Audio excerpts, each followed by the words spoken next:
בעזרת השם, פרשת אמור. ויאמר אדוני משה, אמור אל הכהנים בני אהרון, ואמרת להם, לנפש לא יטמא בעמיו. The Torah is speaking to Aaron, right, to Moshe Rabbeinu, to tell the Kohanim bnei Aaron, they cannot impurify themselves, lenefesh, to dead bodies. So b'kitzur, they cannot go to a cemetery, they cannot be next to a dead body, they cannot be under the same roof with somebody's dead, right? כי אם לשארו הקרוב אליו, the Torah reserves 7 קרובים, 7 close people for him. He can go to his father, mother, funeral, his son, his daughter, his brother, his sister, and his wife, right? Kohen Gadol, right? Kohen Gadol cannot even go to his parents' levaya, right? He has to stay and continue the service, right?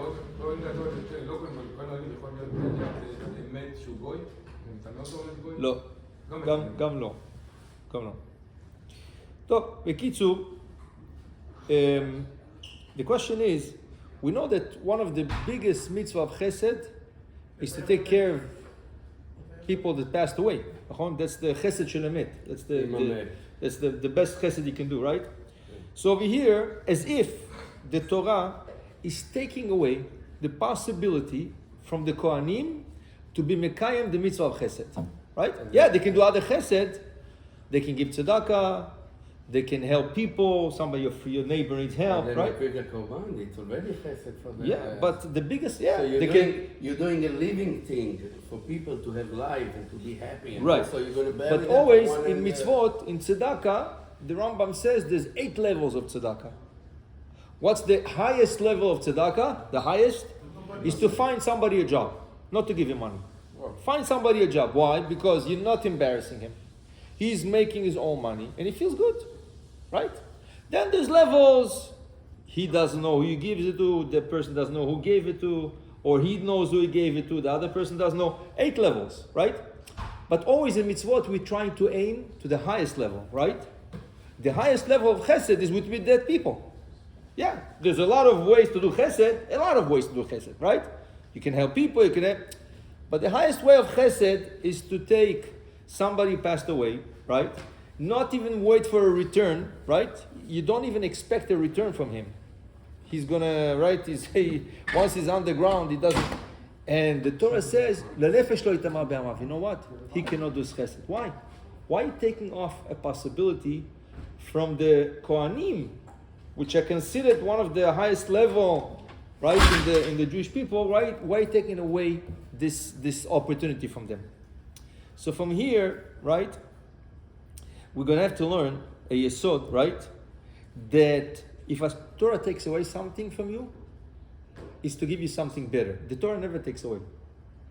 So if the Torah took away this mitzvah from the Kohanim, because the Torah wanted to give them specifically a bigger mitzvah that overcomes chesed, right? And what's the mitzvah can overcome chesed? Torah. The Torah says by the Kohanim, "Ki siftei kohen ishmeru da'at, veTorah yivakshu mipiu." What is the Kohen's role when people come to Beit HaMikdash? Yeah, people come with sacrifices. That's the only role that he has, just to bring a sacrifice, korban toda, korban shlamim. That's the role of a Kohen. No. Ki siftei kohen ishmeru da'at, veTorah yivakshu mipiu. When people come to Beit HaMikdash, the Kohen is teaching Torah at the same time. Oh, my friend, my brother, what happened? Oh, you bring a chatas. What happened? Oh, Reb Cohen, last week by mistake, Michal Shabbos, I didn't know. What happened? Oh, this and this. Oh, now he gives him a whole shir and Mishnah Berurah. He's giving him a whole shir and Shulchan Aruch, Poiskim. He's telling him, this and that. That's what's the Kohen. It's not just people think Kohen is there just to, right? Even with all the mass of people that coming to bring sacrifices, the Kohen can find a way to teach them Torah, right? So he tells them, okay, when you go home now, I want you to learn Siman this and that. And next time when you come, so basically the job of the Kohanim was to teach Torah. The Torah didn't want them to be busy with chesed, right? And I want to give you a few examples. One of the examples is something that's fascinating that Chassam Sofer writes. Chassam Sofer writes something very, very interesting. The Gemara says in Megillah Tetzayin, the Gemara says that the end of the story of Purim, the whole story that went during 9 years. You know, the Megillah went through 9 years. Like you read the Megillah for half an hour, but it's a story. We start the Megillah B'Shanat Shalosh Lemalchuto, on the 3rd year of the reign of Achashverosh, Asa Mishte Gadol, and when does it finish? 12, B'Shnat 12. So the whole story took 9 years, right? Haman got up, Vashti was killed, Mordechai, Esther was taken, right? The whole story. At the end of the story, Mordechai and Esther did a big ness for Am Yisrael. He told her what to do. Im acharish tacharishi, you should know if you're going to keep quiet, this is the time to speak up, to stand for your brothers. No, but he didn't call me for 30 days. No, if you don't go, you're going to be the one suffering. And Am Yisrael was saved. So he pushed her, she went inside. Baruch Hashem, b'siyata d'shmaya. There was a big ness, v'na'apochu, Achashverosh couldn't sleep, and the whole thing, right? So basically, Mordechai did something great. He saved all the Jews, right? What does the Megillah say at the end of the Megillah? Ki Mordechai Yehudi, right? He ratzui lerov echav. He was appreciated by the majority of his brothers. Lerov echav. What's lerov echav? He saved all the Jews. What is lerov echav? Is there a Jew that he didn't save? Did he have any enemies? Did he have any sonim? You know who get away from him? The Sanhedrin. The Sanhedrin, he was part of 120 rabbis. The rabbis parshu mimeno. Said, no, this one, בסדר, תשאיר אותו בצד, leave him. What do you mean? He saved you guys too. You guys were also on the gezerah, right? You were also concerned by the gezerah, להשמיד ולהרוג ולאבד מנער ועד זקן, נשים, טף ונשים ביום אחד. Why you, says the Gemara, says the Khatam Sofer, the Khatam Sofer says, you know why the Sanhedrin parshu ממנו? The Gemara says, parshu, why? They said, how come we were able to sit and learn? Yeah, there was a gezerah. And he was busy b'atzalat nefashot. He was busy saving the Jewish people. So it means his Torah is not so chashuv in the eyes of HaKadosh Baruch Hu. He let him be the shaliach to save the Jewish people, and they were the ones sitting and learning. He says, if he is a shaliach, tamshich liot shaliach. אנחנו לא איתך. We are not part of you. קשוח, וואו. אז מכאן אתה מבין, סנהדרין זה עיני העדה. It's the eyes of עם ישראל. סנהדרין זה בעלי הדעה. They are teaching us, they are telling us, אם הקדוש ברוך הוא מעסיק אותך עם מצוות, הוא לא אוהב את התורה שלך. לך תתעסק, תעשה חסד. תיקח טרמפ, קח אותה, הוא צריך ללכת לפובליקס, take him to publics, this guy has to go to a doctor, take him to a doctor, means if הקדוש ברוך הוא מזמין לך יותר מצוות, הוא לא אוהב את התורה שלך. אם הוא אוהב את התורה שלך, if Hashem would like your Torah, he would let you the chance to sit and learn. You have to force yourself, כן? אבל אל תחשוב שאתה עושה מצוות, שאתה מסתובב כל היום, מניח תפילים לבן אדם, אתה עשה... התורה שלך, שמו אותה בצד. אנשים מסתכלים על זה, הוא אומר... Exactly. אני יכול להגיד את זה? השם מזכה לא, אל תגיד את זה לחב"ד. We're not here to do propaganda. Yeah, it doesn't make a difference. Right. Yeah. Anyways, the idea is, you should understand, the more you have a chance to sit and learn Torah, that shows you how much your Torah is appreciated in the eyes of Hashem. Because Hashem is giving you the possibility. So Hashem says, what do I need the Kohanim? To be busy in sacrifices the whole day? I need them to go to a funeral home the whole day, and then they're going to be tameh, and for 7 days they cannot come to service? No. Ki siftei kohen yishmeru da'at. I need you to teach Torah.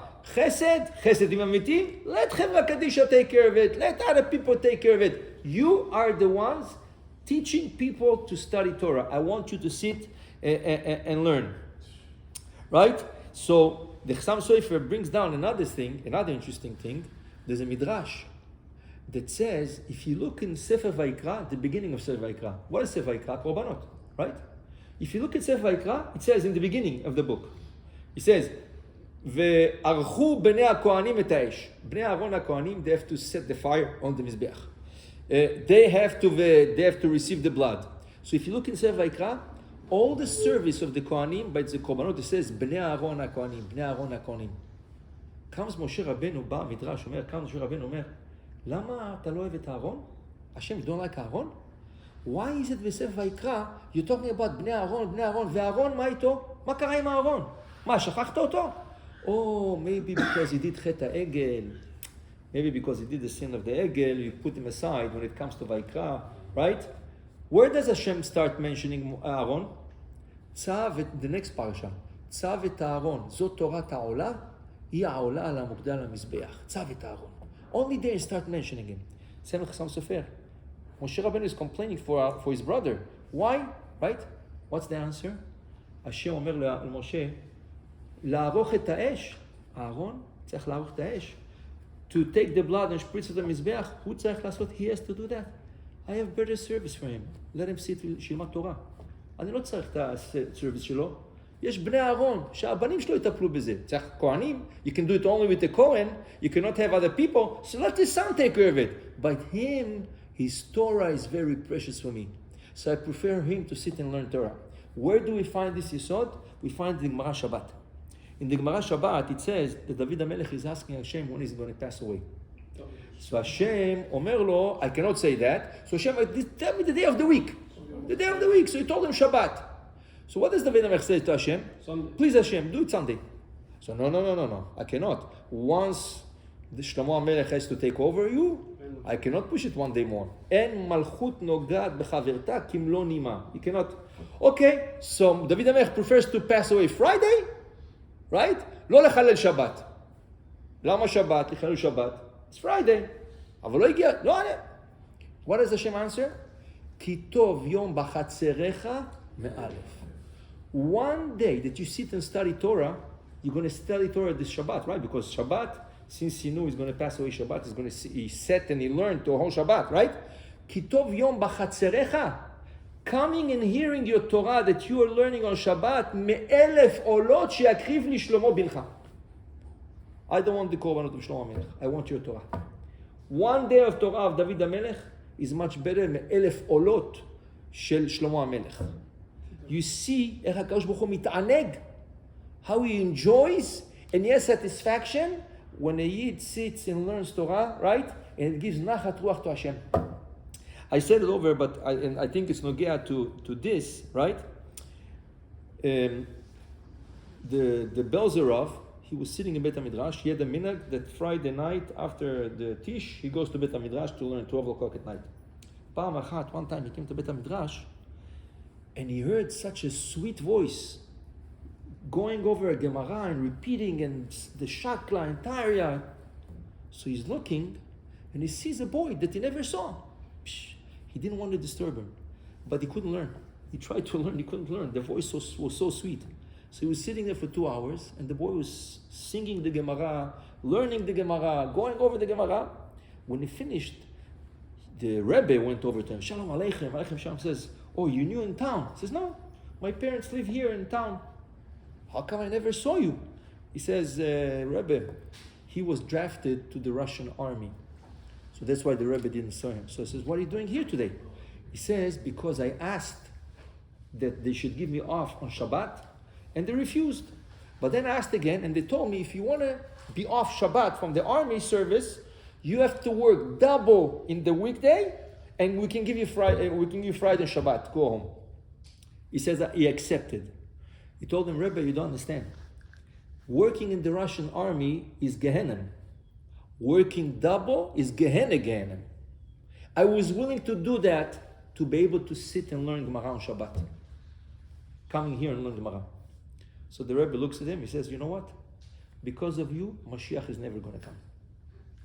So he looks at him, what did I do? Because I'm learning Torah. He says, no, you don't understand. The biggest nachat Hashem has from people is when they study Torah. Hashem has so much nachat from you that he says, if Mashiach is going to come, I'm not going to have this nachat. Everybody's going to study Torah. But nachat like this, I'm not going to have. So it's better not to bring Mashiach. שיהיה לי נחת מהדבר הזה. So for sure the Rebbe said it as you should understand that this is better Biat Mashiach. The nachat that Hashem gets from him is better to bring Mashiach. So because of us, Mashiach is going to... Maybe if you learned so good, maybe. And then they say over Rav Chaim Volozhin. Rav Chaim Volozhin, בזמן שלו, in his time, in Volozhin, there was a boy who was, let's call him a small troublemaker. His name was Yossi. Everybody know Yosu, מי שאמר יוסו בעיר, ידע כבר troublemaker. He was dealing with all the dogs in the neighborhood, all the cats. He was dealing with all the chickens. He was getting this in trouble. But today, if you have such a kid, you'll put him on Ritalin, you will sit down. But in the Rav Chaim Volozhin, 350 years ago, there was no Ritalin. So Baruch Hashem, people were normal. So he was able to. One day, this Yosef was in his room, and he hears a father screaming on his son. He says, "Oy va'avoy lecha if you grow up to be like Yosale." He heard that. Nagal elibo. He was shocked. What? People tell this to their kids, don't be like Yosale? He was so shocked, it like pierced him. He decided he's going to learn. What did he do? He says, I have to say goodbye to all my friends. Took bread, took cookies, took everything. Went to all the dogs, all the cats, everybody. I'm going to Torah, I'm going to study Torah. Comes home to his father, his mother at night. He says, I'm going to yeshiva. So they says, okay, what's the joke? No, tagid, mom, what's that? What's the joke? He says, no, this time he's serious, no joke. So his father told him, which yeshiva are you going? He says, I'm going to yeshiva of Rav Chaim Volozhin. Chaim Volozhin. You know who gets to Chaim Volozhin? The arayot, lions get there. You didn't study Torah, how are you going to get there? He says, I'm going to Rav Chaim Volozhin. Ve'alach. And he went. So he comes to the yeshiva a few days later. He comes to yeshiva, he sees Rav Chaim, Shalom Aleichem, Aleichem Shalom. He told him, yeah, what can I help you? He was young. He says, I came to study Torah. So, where are you coming? Which yeshiva are you coming from? No yeshiva. Do you know to study Gemara? No, I don't know stuff. Did you study Chumash? No, I don't know. So the Rav Chaim was nice. I told him, listen, already I have so many people waiting in line to get in this yeshiva, and it's hard to support everybody. So go find yourself a yeshiva, Bali Tshuva. He says, no, I want to come to this yeshiva. So Rav Chaim tried to ignore him. What did he do? He went, he studied in the Bet Midrash. At night he slept on the bench. Rav Chaim saw that. He saw that he has a cheshek to study Torah. He said, I cannot, I'm going to try to invest in this boy. Took him, gave him a chavruta to teach him Chumash. And slowly, he was so serious. He was learning hours, 18 hours a day. He was learning, and he was getting there. And Baruch Hashem, one day, after 2 years, he gets a letter that his mother writes him a letter that his father's business burned down. So she's asking him to come home to help his father. So he says, okay, I'm going to ask the Rosh Yeshiva. He goes to Rav Chaim, and he tells him, my mother wrote me this letter. So Rav Chaim told him, ignore, sit and learn. Okay. The rabbi said, sit and learn. He sat and learned. Over him, few weeks, he gets another letter. Your father had almost a heart attack because of the situation. Please come and take care of the business to help your father. He says, okay, I'm going to ask Rav Chaim Volozhin. He goes to Rav Chaim Volozhin. He asked him. He says, sit and learn. Ignore. No. A week later, he gets a letter. Your father passed away. So he goes to Rav Chaim Volozhin. He wants to go to the Shiva. He said, no, Shiva in Yeshiva. Oh, you sit here, you sit and learn. He sat and learned. After that, for the month, no. Kacha over shana. He doesn't go home. He's excusing himself to his mother. He cannot come home. Said. A year later, Ba Mishlachat from a big city, right, in Germany. They are looking for a big Rav. They're looking for the best student in there. So the Chassam says, come with me. He points in the Bet Midrash, says, you see Yosale over there? This is the best student over here. If you take him, you're never going to regret that. They told him, okay, call him in the office. They call him in the office. They offer him. They give him the offer to be the Rav. They're going to give him this. They're going to give him that. This is a responsibility. Please, let's sign the contract. So the Chassam Sofer says, no. So Rabbi Yosef says, I'm going to sign the contract after I ask you one question. The rabbi says, I want to speak with you alone. If you answer my question, I'm going to sign the contract. Okay. So he takes him to another room. What question you want? He says, Rabbeinu, I never told you anything, but I'm already 1 year, I'm about to burst. Maze, his father lost the business, burned down. You didn't let me go help my father. Because of that, he had a heart attack. Even for the Shiva, even for the month, for the Mazeh. I don't understand. I accept everything he said. I sat and I learned, I didn't go, but it bothers me. I cannot go where he's sending me now. I cannot. So the Chassam Sofer told them, Ishmaeli, you became so big that the Satan was looking for you. The Satan was looking in any way to take you off from learning. He burnt your father's business, your father had a heart attack. He wanted you to go to Shiva, but I can assure you one thing, if you would have left, you would never become what you're today. I insisted because I knew it's Maaseh Satan. Your Torah is so important, so chashuv, now you're going to be able to give at Am Yisrael. And he became one of the biggest students of the Chassam Sofer. I think he quotes him a few times in his Tshuvot, in the Chassam Sofer. So, to tell you, we have to appreciate if we sit and learn. A lot of people out there don't have this chance. Some people want to sit and learn because they want to get away from the world. Sit and learn. That's what they want to sit and learn. תשב תלמד, קריאת עיתים לתורה, כמה חביב, how much Hashem loves your Torah. And if you see things, always look, is this mitzvah שאפשר לקיימה על ידי אחרים? Can other people do the mitzvah? If other people can do it, don't say, no, I want to do the mitzvah, I want to grab the mitzvah. You want to grab a mitzvah? The highest level mitzvah you can grab is to sit and learn. And if you sit and learn, that's the biggest nachat ruach you can give to HaKadosh Baruch Hu. Baruch Adonai le'olam. Amen ve'amen.